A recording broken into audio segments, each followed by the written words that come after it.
Praise the lord. ప్రియమైన సహోదరి సహోదరులందరికీ mirror of Christ తరపు నుంచి శుభాలు. ప్రియమైనటువంటి వాళ్ళారా, ప్రతిరోజు డైలీ వాగ్దానం ద్వారా ఎంతగానో ఆదరించబడుతూ ఆత్మీయంగా ఫలిస్తూ విశ్వాసంలో బలపడుతూ ఉన్నారని నమ్ముతూ ఉన్న వినవాక్యాన్ని తప్పకుండా షేర్ చేయండి. పరిచర్య బహుభారం కలిగి ఉన్నది, మీరు సహకారులుగా ఉండాలని తెలియపరుస్తున్నాం. మరి ఈరోజు దేవుడు మనతో మాట్లాడుతున్న బలమైన వాగ్దానాన్ని బట్టి బలపరచబడదాం.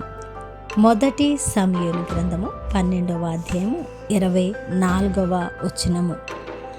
ఆయన మీ కొరకు ఎన్ని గొప్ప కార్యములను చేసెనో అది మీరు తలంచుకొనుడి, దేవునికి మహిమ కలుగునుగాక. ప్రియ సహోదరి సహోదరుడా, ఈరోజు అలసిపోయిన నీ జీవితానికి, ఈరోజు దుఃఖము వేదన కట్టబడని పరిస్థితుల్లో నిలబడి ఉన్న నీ జీవితానికి ఒక అద్భుత కార్యము జరగాలని ఎదురు చూసే నీ జీవితానికి మరి నిన్ను బలపరుస్తూ దేవుడు మాట్లాడుతున్న అద్భుతమైన మాట ఏంటో తెలుసా? ప్రియమైన బిడ్డ, నేను నీ కొరకు ఎన్ని గొప్ప కార్యాలను చేశానో అది తలంచుకొని నీ విశ్వాస అడుగులను స్థిరపరచుకోమని దేవుడు మాట్లాడుతున్నారు. మరి ఇంకా కింద వచనాన్ని గనక పూర్తిగా మనము గమనిస్తే, తలంచుకొని మీరు యెహోవా యందు భయభక్తులు కలిగి నిష్కపటులై పూర్ణ హృదయముతో ఆయనను సేవించుట ఆవశ్యకము, దేవునికి మహిమ కలుగునుగాక. అయితే ఆయన చేసిన గొప్ప కార్యాలను తలుసుకోవటమే కాదు, కానీ యెహోవా యందు భయభక్తులు కలిగిన వారముగా నిష్కపటమైన హృదయముతో పూర్ణ హృదయముతో ఆయనను సేవించ బద్ధులముగా ఉండాలని ఈ యొక్క లేఖనము స్పష్టపరుస్తూ ఉన్నది.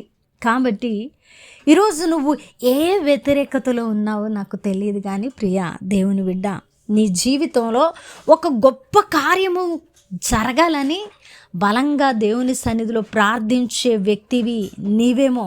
ఒకవేళ నిస్సహాయత స్థితిలో విశ్వాసాన్ని కోల్పోయి దిగజారిపోయిన వేదనకరమైన పరిస్థితిలో ఉన్న వ్యక్తివి నీవేమో.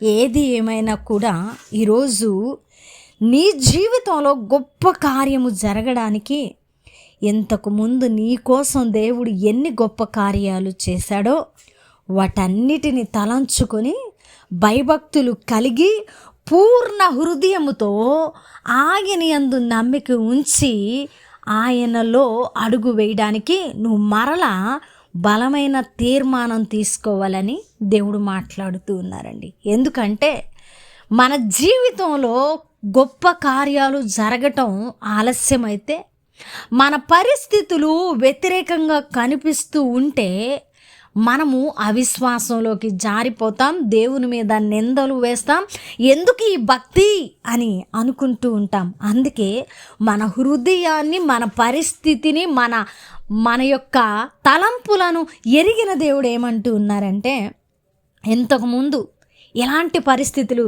ఎన్నో దాటొచ్చావు కదా ప్రియమైనటువంటి బిడ్డ. అలాంటి పరిస్థితుల్లో నీ జీవితంలో నేను గొప్ప కార్యాలు చేయలేదా, అద్భుతాలు చేయలేదా? ఇక నీ జీవితం అయిపోయింది అని అనుకున్నప్పుడు నిన్ను నేను లేవనెత్తిన దేవుడను కానా? ఒక్కసారి జ్ఞాపకం చేసుకో, తలంచుకుంటే నీ విశ్వాసము వృద్ధి చెందుతుంది.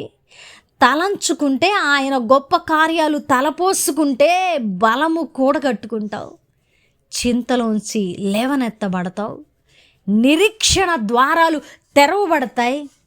అప్పుడు నువ్వు నిలబడగలిగితే, నువ్వు ఆ కృంగిన స్థితిలో నువ్వు బలముగా నువ్వు నిలబడగలిగితే నీ పట్ల నేను గొప్ప కార్యాలను చేస్తాను. ఆమేన్. మరి ప్రియ దేవుని బిడ్డ, ఈరోజు దేవుడు మన పట్ల గొప్ప కార్యాన్ని చేయడానికి ఇష్టపడుతున్నారు. ఒకవేళ పడిపోయి, జారిపోయి, కృంగిపోయి, నలిగిపోయి, చితికిపోయి ఉంటే దేవుడు ఇంతకుముందు నీ జీవితంలో చేసిన గొప్ప కార్యాలు జ్ఞాపకం చేసుకొని భయభక్తులు ఉంచి, నా దేవుడు నాకు అన్యాయము చేట అసంభవము అని నువ్వు నమ్మితే ఆయన తప్పక నీ జీవితాన్ని ఆశీర్వదిస్తారు. కాబట్టి నీ పూర్ణ హృదయంతో ఆయనను సేవించు, ఆయనను నమ్ము, ఆయన గొప్ప కార్యాలను తలంచుకో. నీ జీవితంలో దేవుడు అద్భుత కార్యాలు జరిగిస్తారు. వినవాక్యం ఫలింపు కొరకు ప్రార్థన. పరిశుద్ధుడా, గొప్ప దేవుడా, సర్వోన్నతుడా, అయా బలమైన అద్భుతమైన వాగ్దానము ద్వారా మాతో మాట్లాడారు. అవును తండ్రి, ఎంతకు ముందు మా జీవితంలో ఎన్నో అద్భుతాలు చేశారు కాబట్టే ఈరోజు మేము సజీవులంగా ఉన్నాం. అయ్యా, మా గొప్పతనం కాదు, నువ్వు మేము గ్రహింపలేని గొప్ప కార్యాలు చేసే దేవుడవని మా వ్యతిరేకతల్లో, మా బంధకాలలో, మేము పడిపోయిన స్థితిలో మేము తండ్రి నమ్మలేకపోతున్నాం. మా జీవితాలలో తండ్రి మీరు గొప్ప కార్యాలు చేసిన దేవుడు అని మరచిపోతున్నామయ్యా. అందుకే ఈరోజు మరలా మా జ్ఞాపకం చేసి మా విశ్వాసాన్ని వృద్ధి చేసి మరలా మీలో నిలబడ్డానికి సహాయం చేశారుగా. అందుని బట్టి మీకు కృతజ్ఞతలయ్యా. నేను నమ్ముతున్నానయ్యా, నువ్వు నా జీవితంలో గొప్ప కార్యాలు చేస్తావు తండ్రి. ఎందుకంటే నువ్వు సర్వశక్తిమంతుడైన దేవుడవు కాబట్టి. అయ్యా, నా పూర్ణ హృదయంతో భయభక్తులు నిలిపి నిన్ను సేవిస్తానయ్యా. నీవు తప్ప నాకు ఆధారము లేదు, నీవు తప్ప సేవింపదగిన దేవుడు కూడా ఈ లోకంలో లేడయ్యా, నేను నమ్ముతున్నానయ్యా అని ఎవరైతే నమ్మారో వారి పట్ల వాగ్దానాన్ని నెరవేర్చండి అయ్యా. చేసిన ప్రార్థనకు మీరు బలమైన కార్యాలు చేశారని, ఈ పరిచర్యలో ఉన్న ప్రతి బిడ్డను దీవించి బలపరుస్తూ ఉన్నారని నమ్ముతూ ఉన్నాం. చేసిన ప్రార్థనకు దీవెన దయచేసి ఉన్నారని నమ్ముతూ ఈ ప్రార్థన నజరుడైన యేసుక్రీస్తు నామమున సమర్పించి అడిగి వేడుకుంటున్నాం తండ్రి, ఆమేన్. ప్రియమైన దేవుని బిడ్డలారా, విన్న వాక్యాన్ని తప్పకుండా మీ వంతుగా షేర్ చేయండి. పరిచర్య ఎంతో భారంతో కొనసాగిస్తూ ఉన్నాం. అందులో మీరు భాగస్థులైతే మీరు దీవించబడతారు అని చెప్పడానికి సంతోషిస్తున్నాను. దేవుని చిత్తమైతే మరలా కలుసుకుందాం. దేవుడు దీవించును గాక. ఆమేన్.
దేవుని చిత్తమైతే మరలా కలుసుకుందాం. దేవుడు మేము దీవించును గాక.